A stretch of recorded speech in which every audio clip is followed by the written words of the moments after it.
So hello my dear friends, Assalamualaikum, Namaste, Sasriyakal. This Kashish and you're watching Kashish Study. So welcome back to our channel. And हमने last class में plant growth and development chapter करा है जिसमें हमने cytokinin करा था। Last class में हम लोग ऑक्सिन, जिबरेलिन एंड साइटोकाइनिन कर चुके हैं। So I hope this class हम लोग इथिलीन एंड एब्सिसिक एसिड करके इस चैप्टर को फिनिश कर सके। So let's get started. And first of all chapter का नाम plant growth and development. Plant growth and development, ये हो गया आपके चैप्टर का नाम। So plant growth and development, plant growth and development में हम लोग today we study ethylene. Ethylene तो आपने केमिस्ट्री में भी पढ़ा होगा। What is ethylene? Formula C2H2, C2H2 ethylene का फॉर्मूला।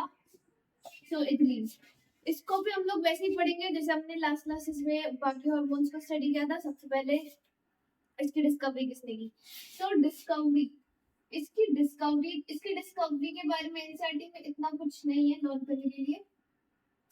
इसकी डिस्कवरी में आपको लर्न रखना है कि जो इथिलीन होता है ना, इसको मतलब जो जर्मनी में डिस्कवर हुआ था। जर्मनी में जो वहाँ की जो स्ट्रीट लाइट्स थी, और स्ट्रीट लाइट्स से कुछ ऐसी गैसेस प्रोड्यूस होती थी जिसकी वजह से वहाँ पे जो मतलब सराउंडिंग्स में जो लीव्स थे ना, प्लांट्स थे, उन प्लांट्स में लीव्स जो थी उनमें एब्सिशन हो रहा था, सेनेसेंस हो रहा था। एब्सिशन मींस डिटैचमेंट हो रहा था and senescence means growing old. तो डिस्कवरी के टाइम पे क्या हुआ था कि जो वहाँ के जो जर्मनी में स्ट्रीट लाइट्स थी, वहाँ की स्ट्रीट लाइट से कुछ ऐसी गैसेस प्रोड्यूस हुई थी जो गैस इथिलीन थी। वो गैस प्रोड्यूस हुई थी जिसकी वजह से जो सराउंडिंग्स में प्लांट्स लगे थे जिनकी लीव्स थी, उन लीव्स में सेनेसेंस हो रहा था, एब्सिशन हो रहा था। सो सेनेसेंस हो रहा था, एब्सिशन हो रहा था। सो नाउ डिस्कवरी में फिर इनका एक साइंटिस्ट का नाम आता है। पहले तो ये पूरी स्टोरी होगी वहाँ की, बट उसके बाद एक साइंटिस्ट का नाम आता है जिनका नाम है Cousin. They are not cousins but scientist का नाम ही कजन है। सो कजन साइंटिस्ट का नाम है। इन्होंने क्या किया कि जो कजन थे ना, इन्होंने मतलब ये देखा कि जो बनाना नहीं, राइपेंड ऑरेंज होता है ना, उससे ऐसी गैस प्रोड्यूस होती है जिसकी वजह से ऐसी वॉलेटाइल गैस प्रोड्यूस होती है जिसकी वजह से बनाना राइप हो जाता है। मींस इन्होंने बताया कि जो राइपेंड ऑरेंज होता है, राइपेंड ऑरेंज से ऐसी गैस प्रोड्यूस होती है, produce some volatile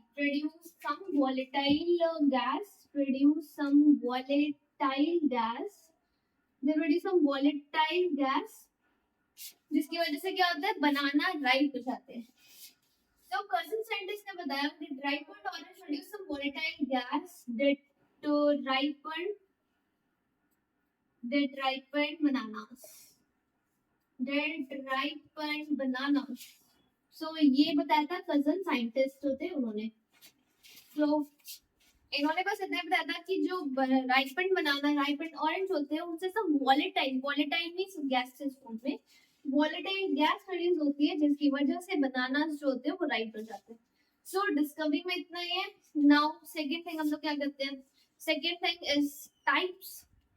सो टाइप्स देख सकते हैं। सबसे पहले हम टाइप्स देखते हैं इसके। सो इसके टाइप्स कह लो या फिर एग्जांपल्स कह लो, उसमें क्या आता है इसके, ये हो गया डिस्कवरी। नाउ टाइप्स में आपको इस चैप्टर में एनसीईआरटी में आपको 2 टाइप्स दे रखे हैं इसके। एक तो इथिलीन, जो टॉपिक ये है इथिलीन, एंड सेकंड जिसका formula C2H2, and second one is ethephon. Ethephon क्या होता है वो मैं बताऊंगी। Basically it is an aqueous form of ethylene. Ethylene का जो एक्वस फॉर्म है that is called ethephon. Aqueous form of ethylene. So ये 2 एग्जांपल्स है इथिलीन में। फर्स्ट तो इथिलीन ही है, ethylene itself, and second one is iphone, which is the aqueous form of ethylene. So types भी हो गए। now इसका सिंथेसिस का होता है, साइट ऑफ सिंथेसिस का होता है। so इसकी साइट ऑफ सिंथेसिस होती है, साइट ऑफ सिंथेसिस सो इसकी साइट ऑफ सिंथेसिस वहां पे होती है जहां पर all those places where abscission takes place. Ethylene means all those जितनी भी वो places हैं जहां पे abscission होगी, इसकी site of synthesis means all those places where abscission takes place. So जहां जहां पर plants में abscission show होगा वहां वहां ethylene present होगा. So all those places where abscission takes place. Abscission means detachment. Where abscission takes place. Abscission takes place.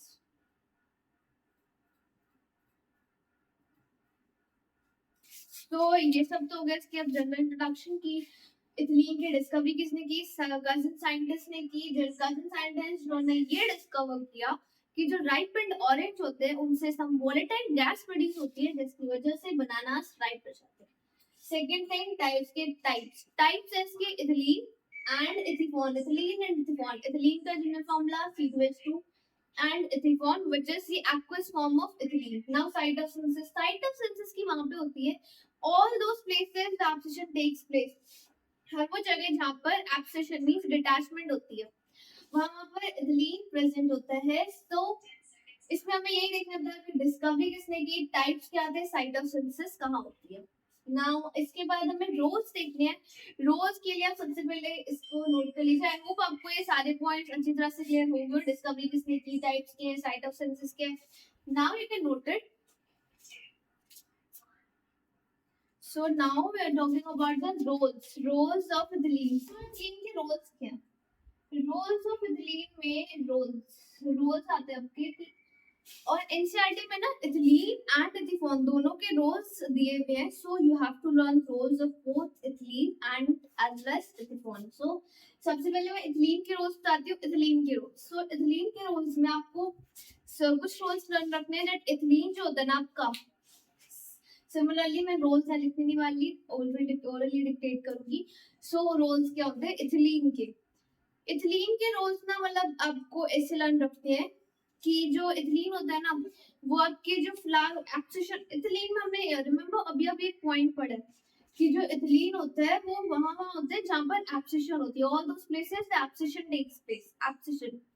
सो इसके role में भी एक एक्सेशन का पॉइंट है कि इथिलीन वहां पर होगा जहां पर इथिलीन का रोल वो होगा जहां पर जो फ्रूट हो गया, लीव्स हो गया, फ्लावर्स, इनमें जो एक्सेशन को प्रमोट करता है इथिलीन प्रमोट करता है एक्सेशन. सो पहला रोल क्या होगा? That it promotes abscission of leaf, fruit and flower. Second point, second role.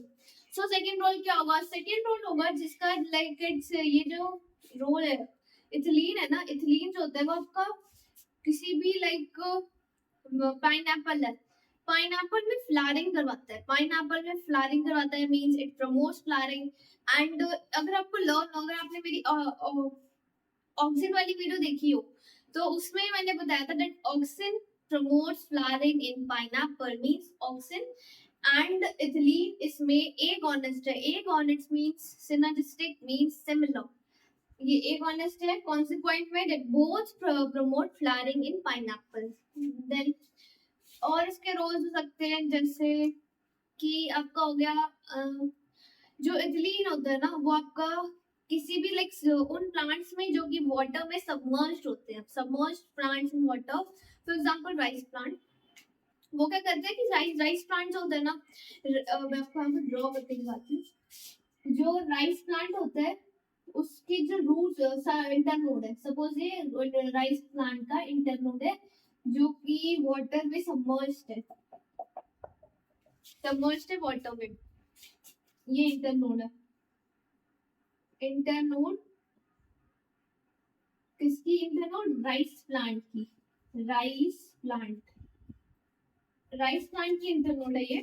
तो अब ये क्या करेगा कि इंटरनोड जो होती है ना मतलब इंटरनोड की ग्रोथ करेगा.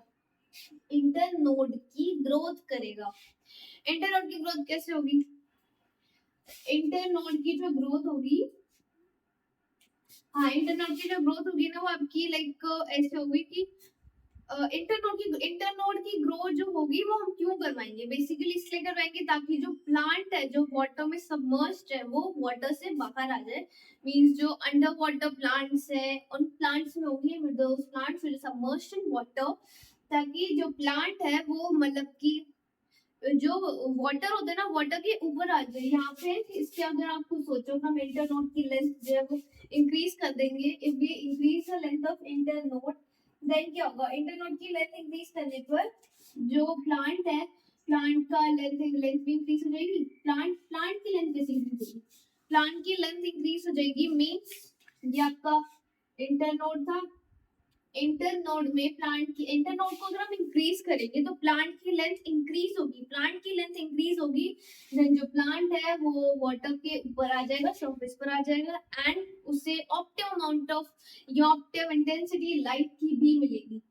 सो एक तो ये करेगा इंटरनोड की लेंथ इंक्रीज कर देगा, जिसकी वजह से क्या होगा, ये जो प्लांट है वो सबमर्ज्ड वो प्लांट्स जो होते हैं वो वाटर के सरफेस पर आ जाएंगे, वाटर के ऊपर आ जाएंगे। एंड क्या कर सकता है ये, एंड ये आपका करेगा कि जो जो लीव्स होती हैं इंटरनोड पे, सपोज कोई लीफ लगी है यहाँ पर कोई लीफ है, सो ये इंटरनोड को जब ग्रो करेगा तो इसकी लीफ ये वाटर है, यहाँ वाटर है आपका, सो इसकी लीफ भी जो है ना वो वाटर के ऊपर आ जाएगी। इंटरनोड की लेंथ इंक्रीज होगी, वाटर मतलब लीफ की लेंथ इंक्रीज होगी, लीफ का एरिया बढ़ेगा, सो इसकी लेंथ इंक्रीज हो जाएगी एंड ये वाटर के ऊपर आ जाएगा आपका जो लीफ है।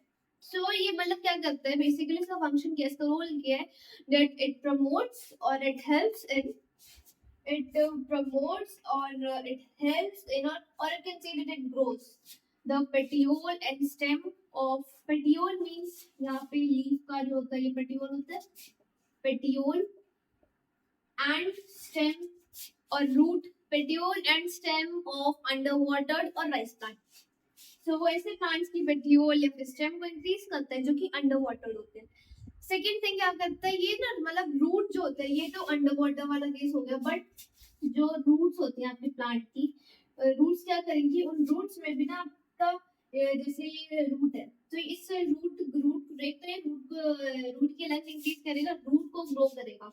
सेकेंड थिंग क्या करेगा, रूट में जो आपकी internodes present root hair present होते हैं, ये आपका रूट है इसमें ये रूट हेयर प्रेजेंट है, ये रूट हेयर को भी इंक्रीज करता है, रूट हेयर को भी इंक्रीज करता है। सो ये क्या करता है, it increases the length of root और it grows root hair and root, ये इसका सेकंड वाला अनदर फंक्शन हो गया।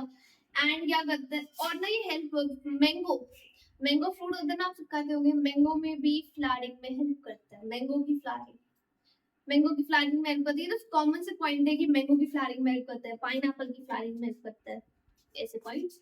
तो मैंगो की फ्लावरिंग में भी हेल्प करता है। एंड क्या करता है ये ना, लाइक जो आपका बड डोरमेंसी होती है, बड डोरमेंसी और सीड डोरमेंसी इन्हें ब्रेक करता है। सो सबसे पहले व्हाट इज डोरमेंसी, डोरमेंसी होता है आपका इनएबिलिटी टू जर्मिनेट वाली जो कंडीशन होती है, that is called as dormancy inability to germinate. So seed dormancy, seed germinate नहीं होगा, बट डोरमेंसी बट जर्मिनेट नहीं होगा। और ये सीड डोरमेंसी वाला जो पॉइंट है, ये क्या करता है, सीड डोरमेंसी वाला जो पॉइंट है, इट ब्रेक सीड डोरमेंसी को ब्रेक करता है ये, it takes place in potato tuber. And जो अनदर पॉइंट है दैट इट ब्रेक्स, सॉरी जो सीड डोरमेंसी वाला पॉइंट है that it breaks seed dormancy, वो एग्जिस्ट करता है, that takes place in peanut seed में। एंड बट डोरमेंसी वाला केस जो है दैट एग्जिस्ट इन, जो मैंने अभी बताया था, आई फॉरगॉट, जो मैंने बताया था कि आपको, मतलब पीनट सीड, पोटैटो ट्यूबर जो है ना वही, जो आपकी it breaks seed dormancy in peanut seeds and bud dormancy in potato tuber. So I hope these all points are very clear to you. And जो भी मैंने आपको बोला कि हम लोग एथिफॉन की फंक्शंस भी करने वाले हैं, एथिफॉन की फंक्शंस। सो एथिफॉन क्या करता है, ये तो सारे फंक्शंस हो गए क्लीन के जो मैंने आपको बताए। नाउ एनएमईएनसीईआरटी में एथिफॉन के भी सेपरेटली फंक्शंस गिवन है। सो कुछ फंक्शंस एथिफॉन के भी लर्न करने पड़ेंगे बिकॉज़ पेपर में क्वेश्चन आ सकता है। So एथिफॉन क्या होता है? Ethephon as I told you it is the aqueous form of ethylene. Ethylene की एक्वस फॉर्म है. सो ये क्या करता है कि ये ना आपका जो प्रमोट करता है राइपनिंग. राइपनिंग प्रमोट करता है. किसमें प्रमोट करता है? Apple and tomato. इनमें राइपनिंग को प्रमोट करता है. राइपनिंग प्रमोट करता है. एंड क्या करता है?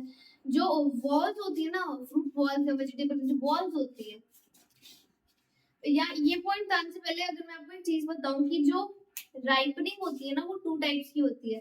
एक तो जैसे फॉर एग्जांपल मैंगो में होती है कि जैसे जैसे फ्रूट जो है वो राइप होता जाएगा उसका टेस्ट चेंज हो जाएगा. वो उसमें शुगर टेस्ट आ जाएगा, स्वीट टेस्ट आ जाएगा. सो एक तो वैसे राइपनिंग होती है कि जो फ्लावर हो तो उसमें स्वीटनेस आ जाए, मीन शुगर इंक्रीज हो जाए, शुगर लेवल इंक्रीज हो जाए, जैसे मैंगो में होती है. और कलर चेंज हो जाए, मैंगो येलो से रेड हो जाते हैं एंड वो स्वीट हो जाते हैं, उनमें मीठा टेस्ट आ जाता है. एंड दूसरी टाइप की राइपनिंग होती है जैसे कि वो वाटरमेलन होती है.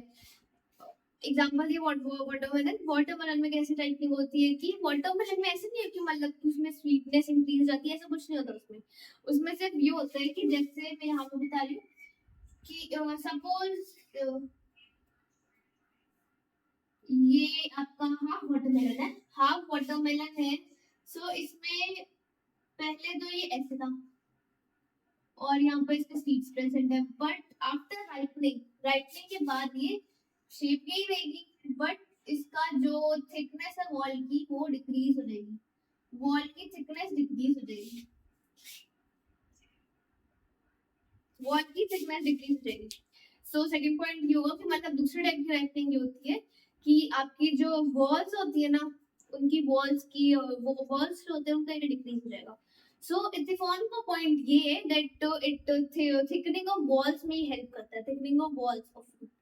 और किस किस में हो सकता है ये? As I told you it is occurring in watermelon and cherry में हो सकता है आपका ये. चेरी में हो सकता है और वॉलनट में हो सकता है. एंड ऐसे जो फ्रूट्स होते हैं ना उन सब में हो सकते हैं. वेजिटेबल्स में फ्रूट्स में हो सकते हैं. सो एक फॉर्मूला इसका ये हो गया. एंड क्या हो सकता है इसके? मतलब इत्तेफॉन के ना आपको ज्यादा फंक्शंस लर्न नहीं रखने, कुछ ही फंक्शंस हैं. So I think that's all is enough for you.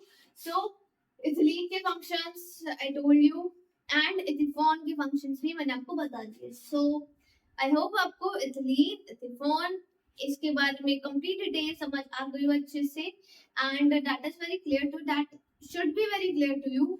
And ethylene में मैंने आपको क्या क्या बताया? डिस्कवरी बता दी. किसने की थी? साइंटिस्ट कजन ने की थी. And site of synthesis all those places where abscission is occurring. And और इसमें हमने पढ़ा कि जो इसकी जो वो होती है टाइप्स, टाइप्स हमने पढ़े. इथिलीन जिसका formula C2H2 and the form which is an aqueous form of ethylene. And हमने इसके रोल्स पढ़े. आई थिंक मैंने 7 रोल्स डिस्कस किए हैं एंड इथिफॉन के 2. सो ये रोल्स भी हो गए आपके सारे इथिलीन के, इथिफॉन के. So you should remember it, you have to remember this for exams. And अगर आपको इसमें कोई भी डाउट हो तो आप कमेंट सेक्शन में पूछ सकते हैं. एंड आई होप आपको ये सारी चीजें अब अच्छी तरह से क्लियर होगी. It should be very clear to you and now you can note it. अगर बोर्ड पे से कुछ है जो आपको नोट करना है सो यू कैन नोट.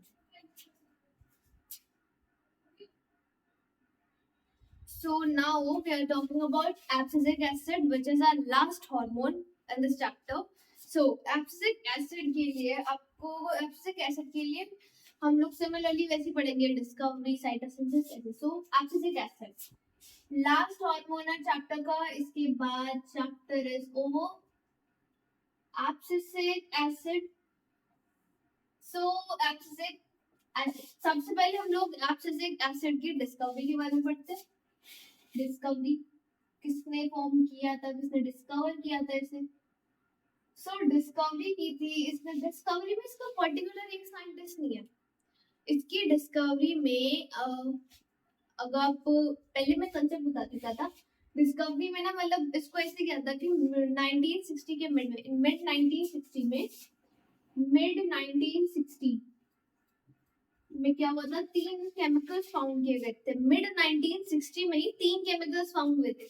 अब वो केमिकल्स क्या थे? वो थे 3 केमिकल्स फाउंड. में लिखती हूँ यहाँ पे 3 केमिकल्स फाउंड हुए थे, फाउंड, वो केमिकल्स क्या थे? दैट वाज, सबसे पहले है inhibitor B, inhibitor B, inhibitor B. Second then आया abscisic acid 2, inhibitor B, then abscisic acid B, abscisic, only abscisic 2, और second कह सकते हैं abscisic। then last one is dormin। so इनके names important है, you should learn it, question in पर आ सकता है। एंड मैं ये क्यों कह रही हूँ कि इसकी डिस्कवरी में कोई एक साइंटिस्ट नहीं है, बिकॉज जो इसकी डिस्कवरी हुई थी ना, उसमें इनहिबिटर बी, सबसे पहले हुआ क्या था कि ये 3 केमिकल्स फाउंड किए गए। 3 केमिकल्स फाउंड करने के बाद ये हुआ कि जो ये 3 केमिकल्स है ना, इन केमिकल्स को मतलब लेटर ये डिस्कवर किया गया, फाउंड किया गया कि ये जो तीनों केमिकल्स है ना, दैट वाज एब्सिसिक एसिड, ये तीनों केमिकल्स सेम है and that was abscisic acid. ये मतलब एब्सिसिक एसिड है, और short form you can say ABA, abscisic acid, और ABA। सो ये एब्सिसिक एसिड है। अब मैं पॉइंट पर कि ये एक डिस्कवरी किसने की, ये तीनों सेम है, एब्सिसिक एसिड कहते हैं, ये तो बाद में डिस्कवर हुआ, बट उससे पहले ये डिस्कवर हुआ कि ये जो इनहिबिटर बी है, इसको किसी और साइंटिस्ट ने किया डिस्कवर, एब्सिसिक एसिड को किसी और ने डिस्कवर किया, एंड डॉल्फिन को अनदर साइंटिस्ट डिस्कवर्ड दिस। सो अब आप किसी एक साइंटिस्ट को तो पूरा का पूरा क्रेडिट दे नहीं सकते कि उसने एब्सिसिक एसिड डिस्कवर किया, भले ही सारे मतलब केमिकल सेम है, बट किसी एक को क्रेडिट नहीं दे सकते। तीनों ने मिलकर, तीनों ने अपना इक्वली पार्टिसिपेशन किया, इक्वली कंट्रीब्यूशन किया एब्सिसिक एसिड को डिस्कवर करने में, तीनों साइंटिस्ट ने। इनके साइंटिस्ट के नेम लर्न रखने जरूरी नहीं है, नॉट फॉर मतलब मत रखो लर्न, तभी चलेगा, बट इन केमिकल्स के name you have to learn this. And ये तीनों केमिकल्स एक ही सेम ही थे, लेटर डिस्कवर हुआ and that was abscisic acid. So discovery में इतना ही है, डिस्कवरी एब्सिसिक एसिड की, और लीव में इतना कुछ डिस्कवरी है नहीं। सेकंड, अब हम लोग क्या पढ़ेंगे इसकी, now we are talking about the site of synthesis। so site of synthesis, so site of synthesis में आपको ये लर्न रखना है कि ये होता है हमेशा एपिडर्मल सेल्स में नहीं, गार्ड सेल्स में, guard cells of chloroplast, guard cells of chloroplast, chloroplast के गार्ड सेल्स में होता है, क्लोरोप्लास्ट के गार्ड सेल्स में होता है। अब क्लोरोप्लास्ट के गार्ड सेल में ही क्यों होता है, रीजन क्वेश्चन हो सकता है। तो फिर ये इसलिए होता है बिकॉज अगर आपको लर्न हो, अगर आपको याद हो, रिमेंबर दिस कि जो आपकी एपिडर्मल सेल्स होते हैं, एपिडर्मल सेल्स प्लांट्स में, उनमें कभी भी क्लोरोप्लास्ट प्रेजेंट नहीं होता, एपिडर्मल सेल्स में क्लोरोप्लास्ट प्रेजेंट नहीं होता, but except one cell that is guard cell, only guard cell में क्लोरोप्लास्ट प्रेजेंट होता है। So abscisic acid guard cells में होती है, that's why this is the reason. Site of synthesis हो गया। अगर इसके एग्जांपल्स की बात करें हमसे, इसके एग्जांपल्स में ऐसा कुछ नहीं है, एग्जांपल इसका जस्ट एक आप एग्जांपल तो कैसे तो है ही नहीं, आप ABA लिख सकते हो, but that was not example of this. And now roles लेते हैं। सो इसके रोल्स लास्ट टॉपिक है इस चैप्टर का, रोल्स की अगर मैं आपको रोल्स बताऊं इसके, सो इसके जो रोल्स थे ना, रोल्स जो है, रोल्स में आपका एब्सिसिक एसिड में आप ये रोल लर्न कर सकते हो, दैट ये जो एब्सिसिक एसिड होता है ना, इट इज ओवरऑल, एब्सिसिक का मतलब क्या होता है, एब्सिशन का मतलब डिटैचमेंट। सो एब्सिसिक एसिड के रोल में मैं आपको रोल भी लिख ही देती हूँ, रोल, इसके रोल में आपको ये लर्न रखना है that it is overall inhibitor of plant, inhibitor, it is overall inhibitor of plant growth, plant की ग्रोथ को इनहिबिट करता है एब्सिसिक एसिड। और ये मतलब कि आप अगर लर्न हो, ऑक्सीजन क्या करता है, प्लांट की ग्रोथ को इंक्रीज करता है, एंड एब्सिसिक एसिड प्लांट की ग्रोथ को ओवरकम करता है, प्लांट की ग्रोथ को इनहिबिट करता है, रोकता है, एंड और इनहिबिट करता है, रोकता है प्लांट की ग्रोथ को। तो पहला तो यही हो गया, इट प्रमोट्स और it inhibits growth of plant, it is overall inhibitor of growth, in plant. Second function क्या हो सकता है, सेकंड रोल क्या हो सकता है, सेकंड रोल आपका ये हो सकता है कि जो एब्सिसिक एसिड होता है ना उसको, एक चीज और, एब्सिसिक एसिड को लोग स्ट्रेस हार्मोन भी बोलते हैं, that is also called as stress hormone. क्यों बोलते हैं ये, इसके रोल्स में अभी मैं बता रही हूँ। स्ट्रेस हार्मोन ये क्या करता है, जब वाटर किसी भी मतलब स्टोमेटा में वाटर स्ट्रेस कंडीशन हो जाती है ना, वाटर स्ट्रेस कंडीशन, तो उस वाटर स्ट्रेस कंडीशन में क्या करता है कि अपना जो स्टोमेटा होता है उसको क्लोज कर देता है।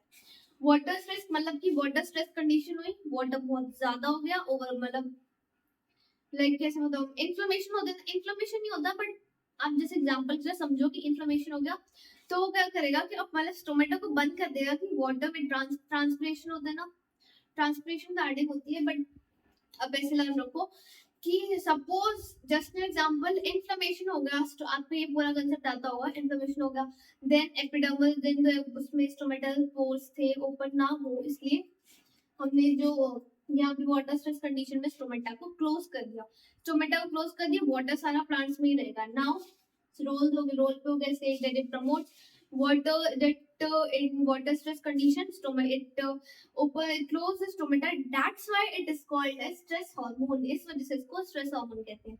नाउ सेकंड और थर्ड फंक्शन का क्या हो सकता है, थर्ड फंक्शन हो सकता है इसका दैट ये जो एब्सिसिक एसिड होता है ना, ये प्लांट की और you can say that seed की डोरमेंसी को इनहिबिट करता है, it inhibits the dormancy of seed, seed की डोरमेंसी को इनहिबिट करता है।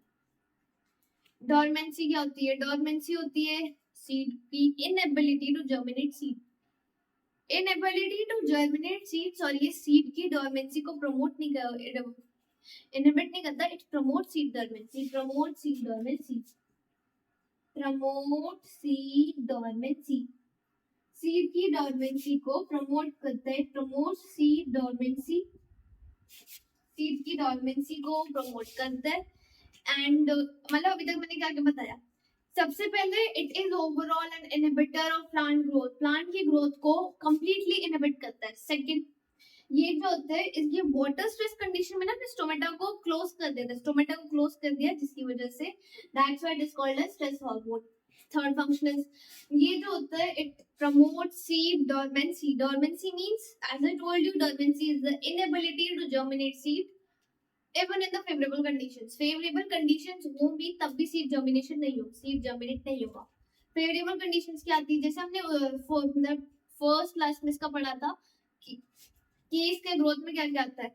सबसे पहले सीड, अगर हम लोग मतलब एक्सटर्नल फैक्टर्स इंटरनल फैक्टर्स अच्छे ने तब भी it promote seed dormancy, seed को प्रमोट मतलब जर्मिनेट नहीं करने देगा ये। एंड ये क्या करता है, इट ये ना मतलब प्लांट में कंट्रोल करता है। अब कंट्रोल किस किस को करता है, ये प्लांट में आपके प्लांट के जो मैचुरेशन हो गया, या फिर आपके प्लांट में मैचुरेशन हो गया, और ये आपके प्लांट में ये सीड डोरमेंसी, डोरमेंसी हो गई, मैचुरेशन हो गया, जर्मिनेशन हो गई, मतलब इन सब चीजों को ना, सीड की डेवलपमेंट हो गई, मैचुरेशन हो गया, डोरमेंसी हो गई, इन सबको कंट्रोल करता है, कंट्रोल करता है। अब आपको ये तो पता है कि सीड डोरमेंसी को इंक्रीज करता है, वैसे सबके मतलब अपने अपने पॉइंट्स हैं, तो फिर एक कंप्लीट पॉइंट आ गया यहाँ पे, credit control seed dormancy, development and maturation. And इसमें एक पॉइंट अब मैं ये बता दूंगी कि जो एब्सिसिक एसिड होता है और जिबरेलिक एसिड और जिबरेलिन, वो एक दूसरे के एंटागोनिस्ट है, एंटागोनिस्ट है, एंटागोनिस्ट किस पॉइंट में, एंटागोनिस्ट मींस अपोजिट है, अपोजिट किस पॉइंट में, ये दोनों अगर आपको याद हो, जिबरेलिक एसिड में सीड डोरमेंसी ब्रेक होती है, it breaks seed dormancy, and यहाँ पे क्या हो रही है, it promote seed dormancy, seed dormancy को प्रमोट कर रही है। सो ये दोनों एक दूसरे के एंटागोनिस्ट हैं, this point antagonist, so abscisic acid and gibberellic acid are antagonist in seed dormancy, seed dormancy की पॉइंट के लिए ये दोनों एंटागोनिस्ट है। जिबरेलिक एसिड क्या करते हैं, जिबरेलिन क्या करता है, सीड डोरमेंसी को ब्रेक करता है, and abscisic acid seed dormancy को प्रमोट करता है। सो ये यहाँ पर चैप्टर फिनिश। अब इस चैप्टर में टर्म 2 के अकॉर्डिंग कुछ भी रिमेनिंग नहीं है, प्लांट ग्रोथ एंड रेगुलेटर्स हमने कंप्लीटली डिस्कस कर लिया है। सो और मैंने आपको बीच बीच में ये भी बता दिया कौन किसके एंटागोनिस्ट है, कौन एगोनिस्ट है, ये सब पॉइंट्स भी। सो आई होप आपको ये पूरा चैप्टर टर्म 2 के अकॉर्डिंग अच्छी तरह से क्लियर हो गया हो। इसमें मैं फिर से एक बार रिपीट कर देती हूँ सारा।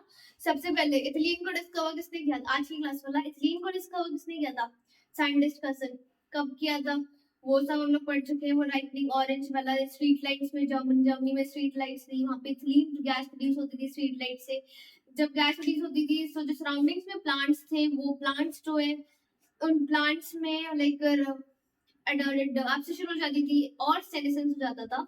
एंड क्या करते हैं फिर जो कजिन साइंटिस्ट है उन्होंने ये देखा कि जो राइपेंड ऑरेंज होता है उससे एक वोलेटाइल गैस प्रोड्यूस होती है जिसकी वजह से बनाना राइप हो जाते हैं। एंड साइट ऑफ सिंथेसिस कहाँ था इथिलीन का? All those places where abscission takes place. And example ethylene, ethephon. इसके बाद हमने रोल्स पढ़े कि उसके रोल्स क्या कहते हैं। Then abscisic, then we come to abscisic acid. इसकी डिस्कवरी किसने की? डिस्कवरी में किसी एक साइंटिस्ट का नाम है। 1960 में 3 केमिकल फाउंड हुए थे, inhibitor B, abscisic and dormant. इन तीनों को मतलब later found that these all chemicals are same, that was abscisic acid। Naming हो गई abscisic acid की। देन साइटोसिंथेसिस का होता है गार्ड सेल में, बिकॉज एपिडर्मल सेल्स, किसी भी एपिडर्मल सेल में क्लोरोप्लास्ट नहीं होता है एक्सेप्ट गार्ड सेल। तो गार्ड सेल क्लोरोप्लास्ट में इसका साइटोसिंथेसिस है। नाउ रोल्स में आपको कंप्लीटली बता चुकी हूँ। एंड इथिलीन वाले कॉन्सेप्ट में आपको इथिलीन एंड एथिकॉन दोनों के रोल सेपरेटली लर्न रखने हैं। So this all are completely about ethylene and abscisic acid. मैं आपको ऑक्सीजन, जिबरेलिन एंड साइटोकाइनेसिस के ये ऑलरेडी बता चुकी हूँ। Already we study this. So अगर आपने मेरी प्रीवियस वीडियोस नहीं देखी है सो प्लीज आप उसे वॉच कर दे, आप उसे देख लीजिए। And abscisic acid and ethylene का हम लोग आज कर सकते हैं। So now this chapter plant growth and development is completed according to term 2 syllabus. So अगर आपको इसमें कोई भी डाउट होता है तो आप कमेंट सेक्शन में पूछ सकते हैं। एंड अगर आपने वीडियो को लाइक एंड सब्सक्राइब नहीं किया है so please like and subscribe my video and also press the bell icon so that आपको मेरी और आने वाली वीडियोस का नोटिफिकेशन मिल जाए। So see you on the next video.